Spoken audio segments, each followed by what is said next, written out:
Hello and welcome to the Cultured Bumpkin, you cultured bumpkins.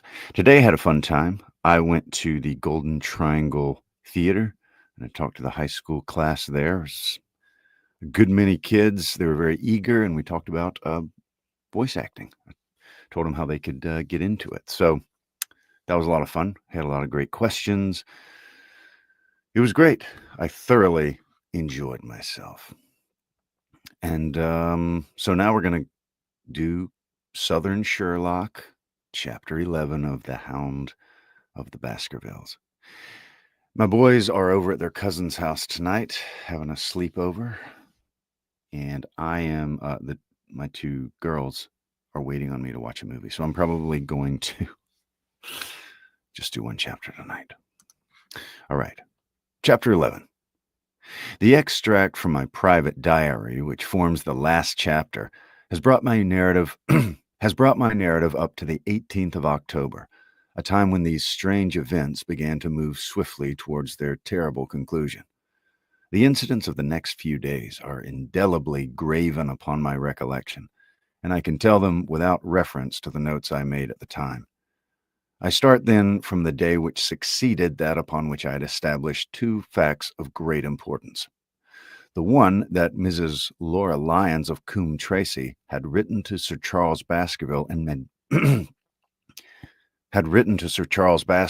made an appointment with him at the very place and hour that he made his death. At the very place and hour that he met his death. The other, that the lurking man upon the moor was to be found among the stone huts upon the hillside. With these two facts in my possession, I felt that either my intelligence or my courage must be deficient if I could not throw some further light upon these dark places.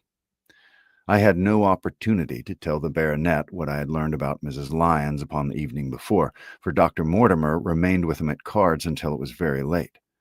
At breakfast, however, I informed him about my discovery and asked him whether he would care to accompany me to Coombe Tracy. At first, he was very eager to come, but on second thoughts, it seemed to both of us that if I went alone, the results might be better. The more formal we made the visit, the less information we might obtain. I left Sir Henry behind, therefore, not without some prickings of conscience, and drove off upon my new quest. When I reached Coombe Tracy, I told Perkins to put up the horses, and made inquiries for the woman whom I had come to interrogate. I had no difficulty in finding her rooms, which were central and well appointed. A maid showed me in without ceremony, and as I entered the sitting room, a lady who was sitting before a Remington typewriter sprang up with a pleasant smile of welcome. Her face fell, however, when she saw that I was a stranger, and she sat down again and asked the object of my visit. The first impression left by Mrs. Lyons was one of extreme beauty. Her eyes and hair were of the same rich hazel color, and her cheeks, though considerably freckled, were flushed with the exquisite bloom of the brunette, the dainty pink which lurks at the heart of the sulphur rose. Admiration was, I repeat, the first impression, but the second was criticism. There was something subtly wrong with the face, some coarseness of expression, some hardness, perhaps, of eye, some looseness of lip which marred its perfect beauty. But these, of course, are afterthoughts. At the moment, I was simply conscious that I was in the presence of a very handsome woman, and that she was asking me the reasons for my visit. I had not quite understood until that instant how delicate my mission was. "I have the pleasure," said I, "of knowing your father." It was a clumsy introduction, and the lady made me feel it. "There's nothing in common between my father and me," she said.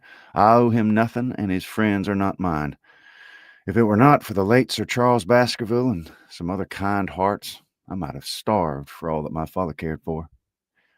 "It was about the late Sir Charles Baskerville that I have come here to see you." The freckles started out on the lady's face. "What can I tell you about him?" she asked. "Oh,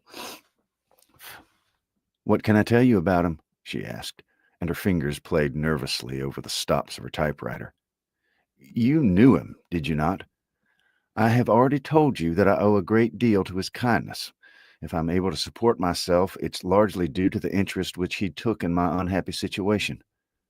"Did you correspond with him?"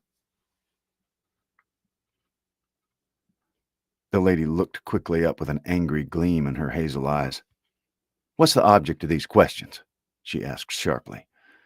"The object is to avoid a public scandal.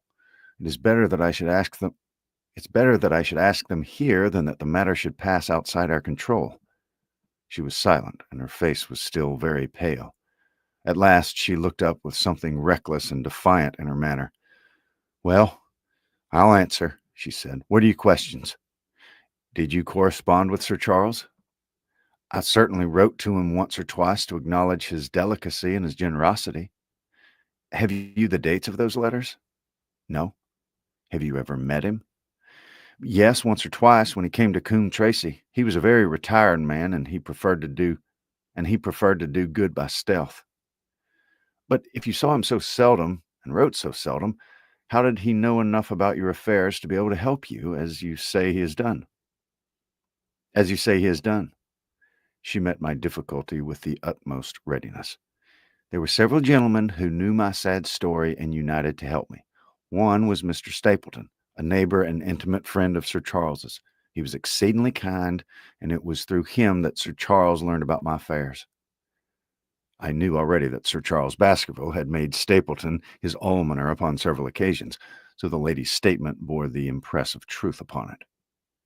"Did you ever write to Sir Charles asking him to meet you?" I continued. Mrs. Lyons flushed with anger again. "Really, sir, this is an extraordinary question." "I'm sorry, madam, but I must repeat it." "Then I answer, certainly not." "Not on the very day of Sir Charles's death?" The flush had faded in an instant, and a deathly face was before me. Her dry lips could not speak the "no" which I now rather saw than heard. "Surely your memory deceives you," she said. I could not even quote a passage of your letter. It ran, please, sorry. "Surely your memory deceives you," said I. "I could even quote a passage of your letter. It ran, please, as you are a gentleman, burn this letter and be at the gate by 10 o'clock. I thought that she had fainted, but she recovered herself by a supreme effort. "Is there no such thing as a gentleman?" she gasped. "You do Sir Charles an injustice. He did burn the letter, but sometimes a letter may be legible even when burned. You acknowledge now that you wrote it?" "Yes, I did write it," she cried, pouring out her soul in a torrent of words. "I did write it. Why should I deny it? I have no reason to be ashamed of it. I wished him to help me. I believed that I believed that if I had an interview, I could gain his help, so I asked him to meet me." "But why at such an hour?" "Because I had only just learned that he was going to London next day and might be away for months. There were reasons why I could not get there earlier." "But why a rendezvous in the garden instead of a visit to the house? Do you think a woman could go alone at that hour to a bachelor's house?" "Well, what happened when you did get there?" "I never went." "Mrs. Lyons." "No, I'll swear to it all. No, I swear to you on all that I hold sacred. I never went. Something intervened to prevent my going." "What was that?" "That was a private matter. I can't tell it." "You acknowledge, then, that you made an appointment with Sir Charles at the very hour and place at which he met his death, but you deny that you kept the appointment." "That's the truth." Again and again I cross-questioned her, but I could never get past this point. "Mrs. Lyons," said I, as I rose from this long and inconclusive interview, "you are taking a very great responsibility and putting yourself in a very false position by not making an absolutely clean breast of all that you know. If I had to call in the aid of the police, you will find how seriously you are compromised. If your position is innocent, why did you in the first instance deny having written to Sir Charles upon that date?" "Because I feared that some false conclusion might be drawn from it, and that I might myself find myself involved in a scandal." "And why were you so pressing that Sir Charles should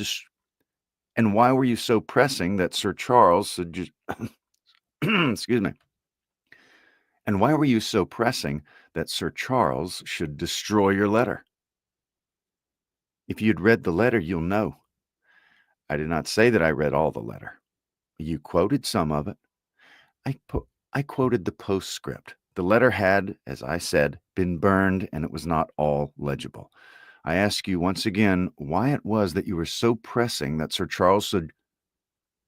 I ask you once again why.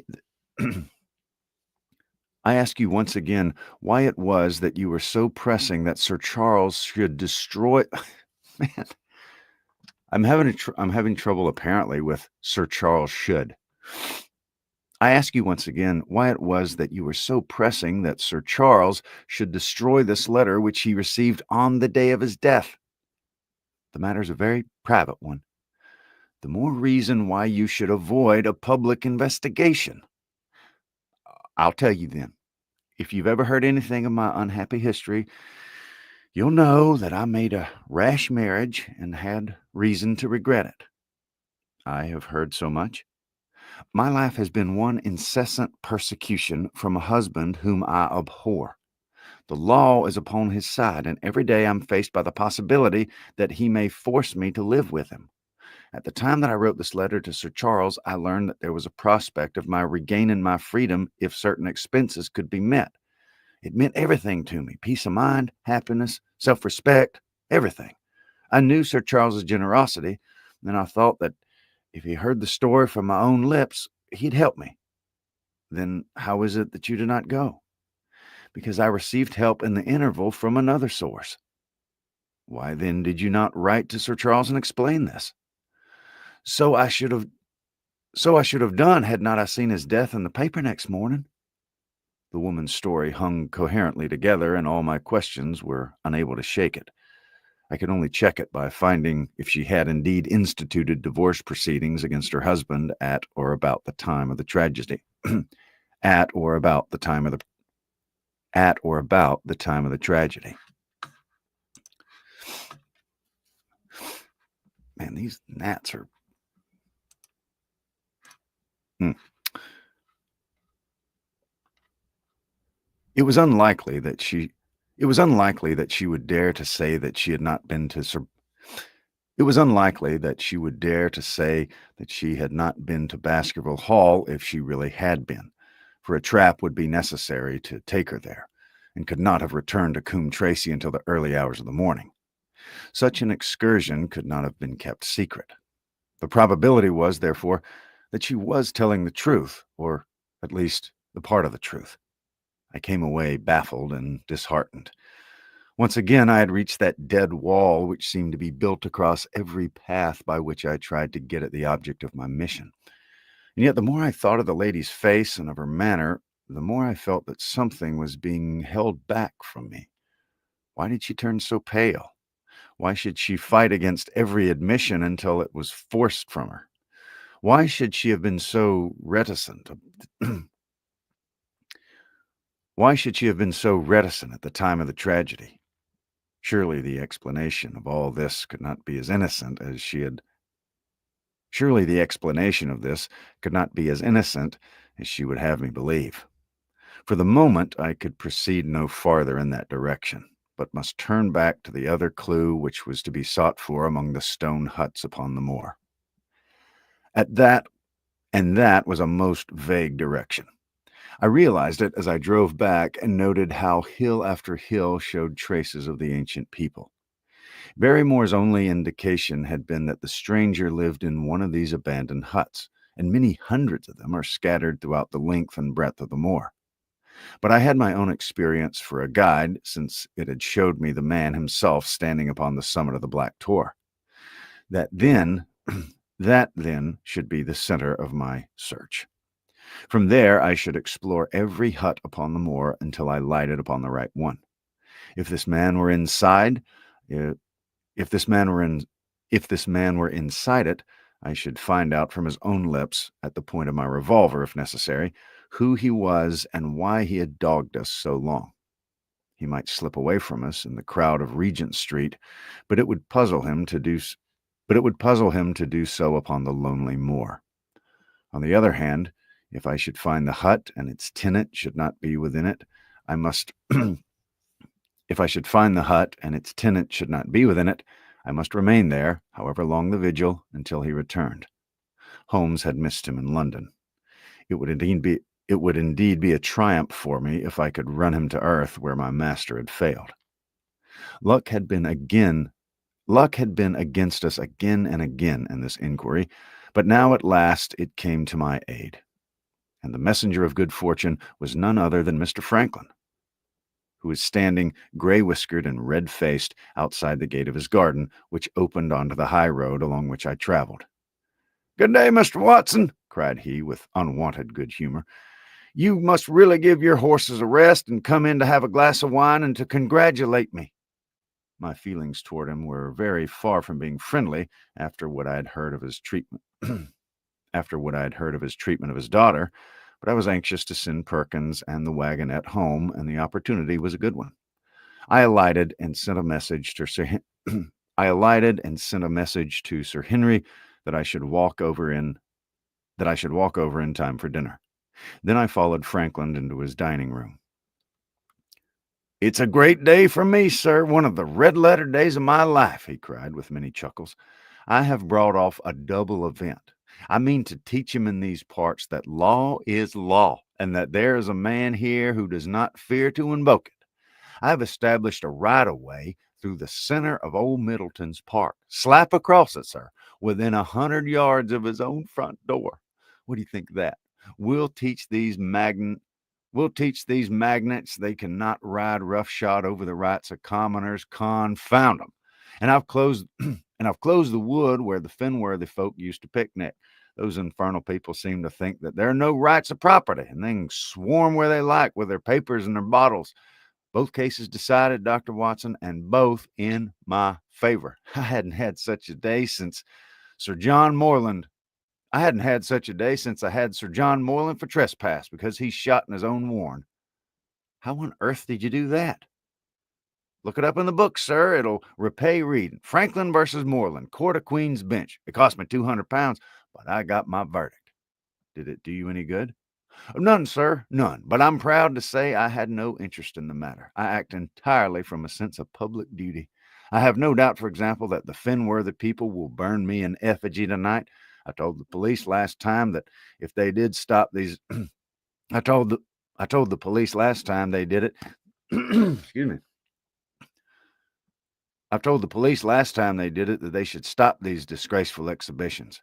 The county constabulary is in a scandalous state, sir, and it's not afforded me the protection to which I'm entitled.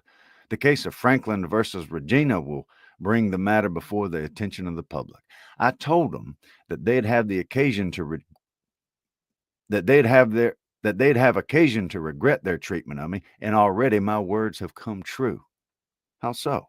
I asked. The old man put on a very knowing expression.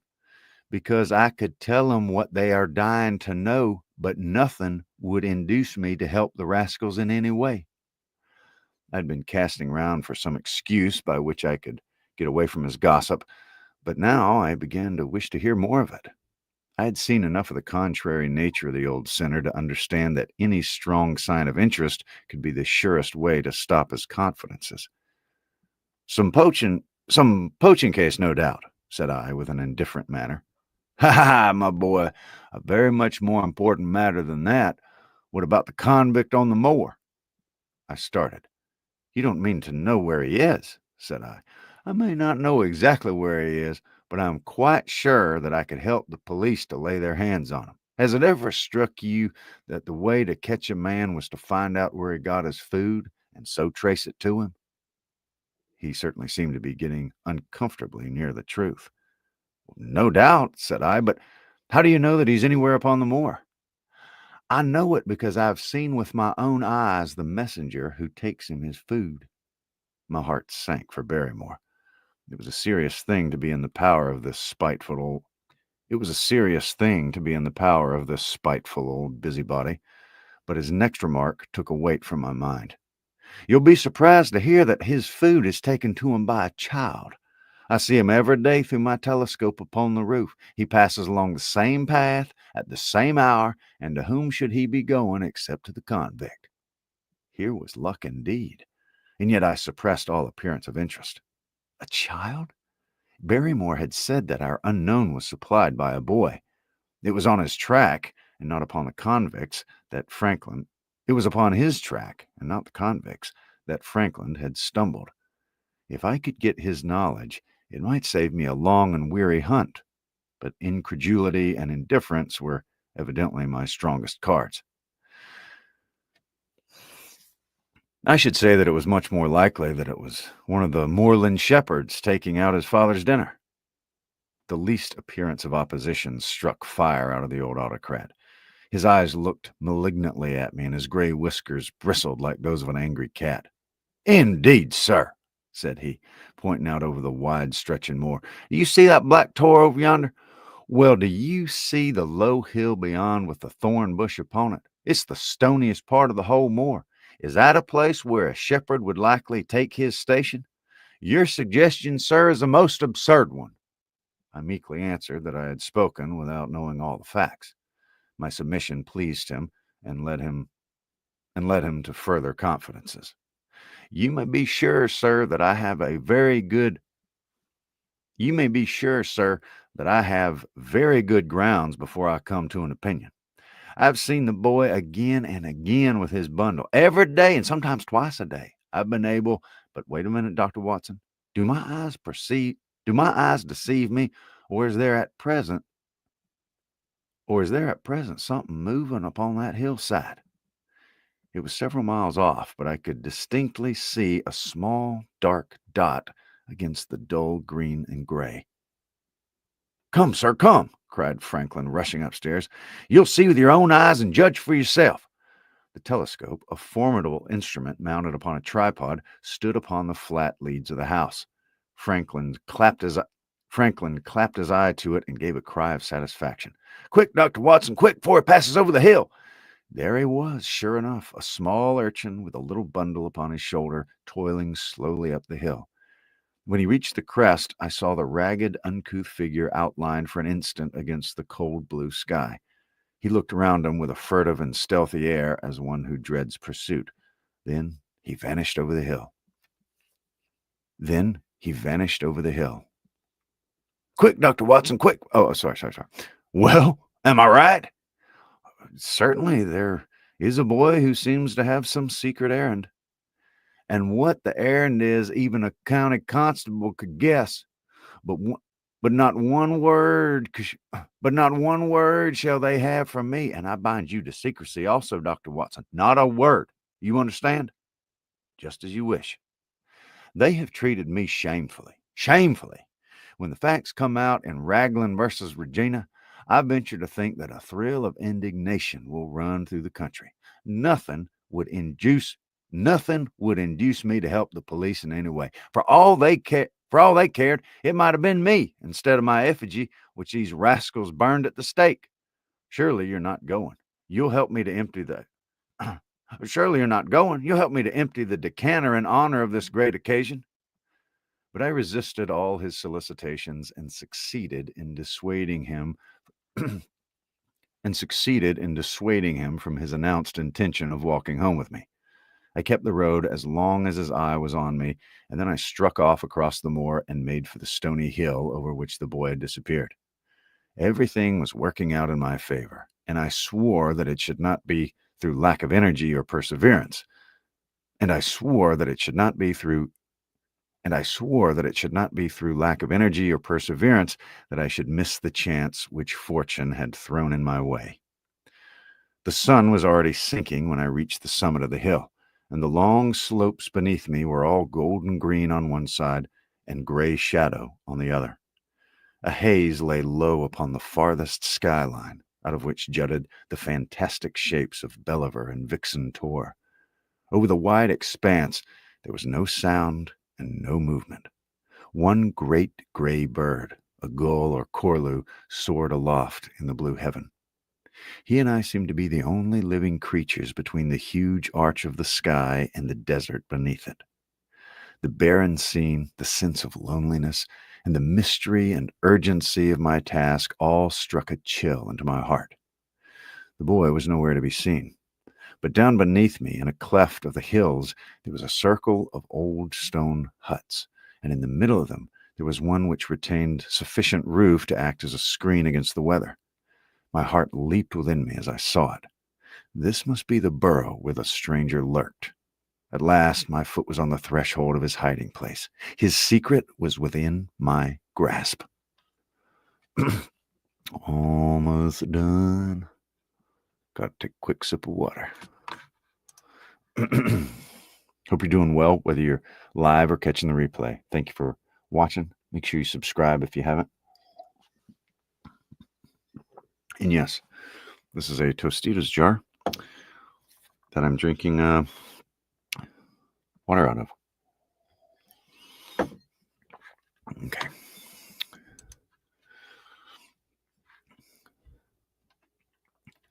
As I approached the hut, walking as warily as Stapleton would do with poised net, walking as warily as Stapleton would do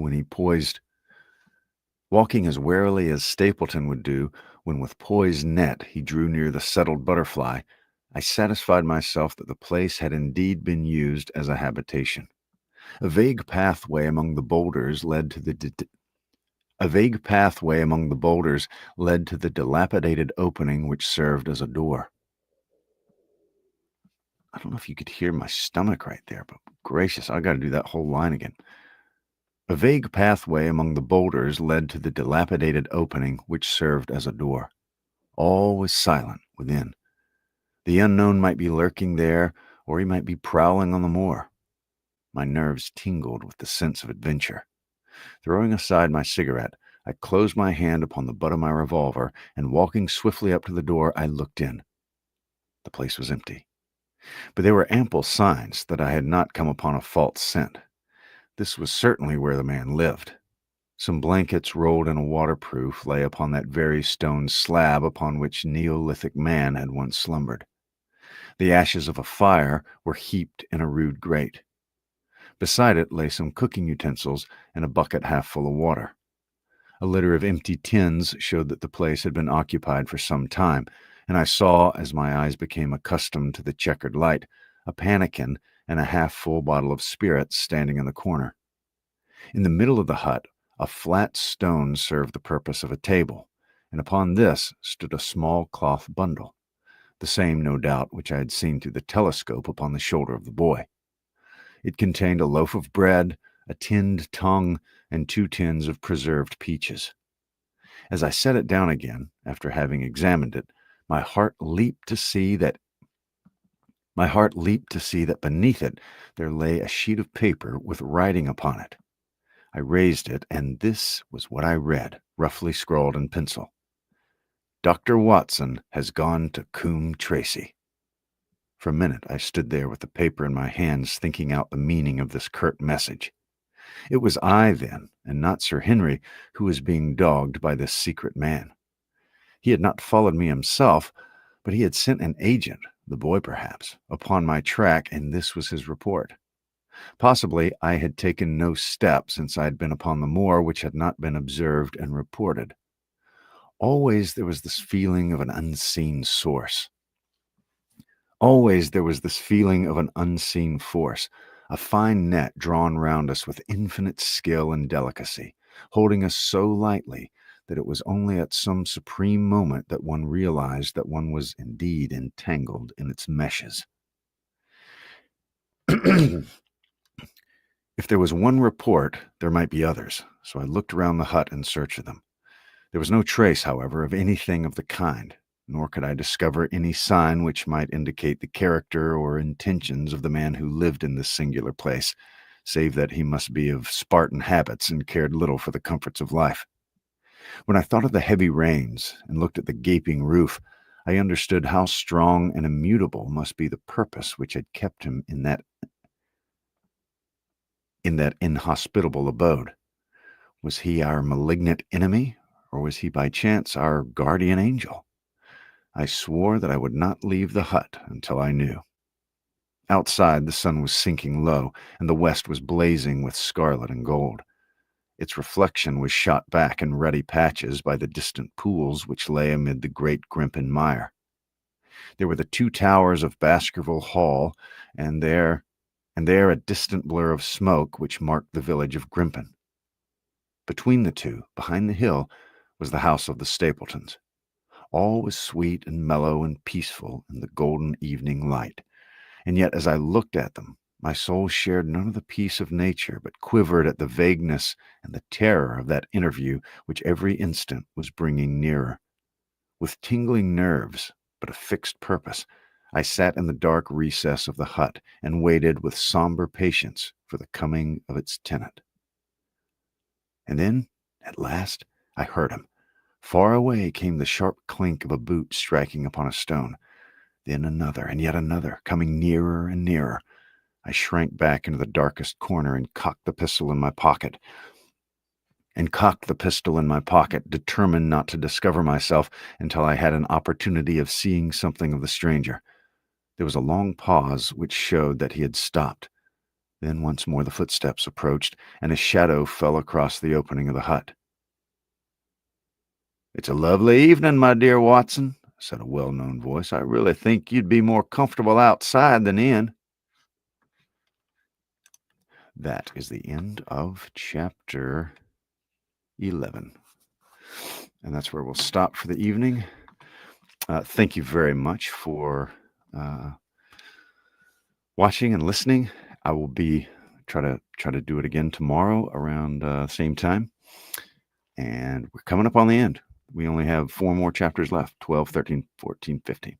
So I don't know if we'll do them all tomorrow night, but certainly within the next couple of days, hopefully we'll be done with this one. I'm loving this. This is great. Such a great writer, such great characters. So thank you very much for listening. Hope you like the video and subscribe if you're not. Whether you're watching live or catching the replay, thank you very much. And I'll talk to you next time. Have a good one.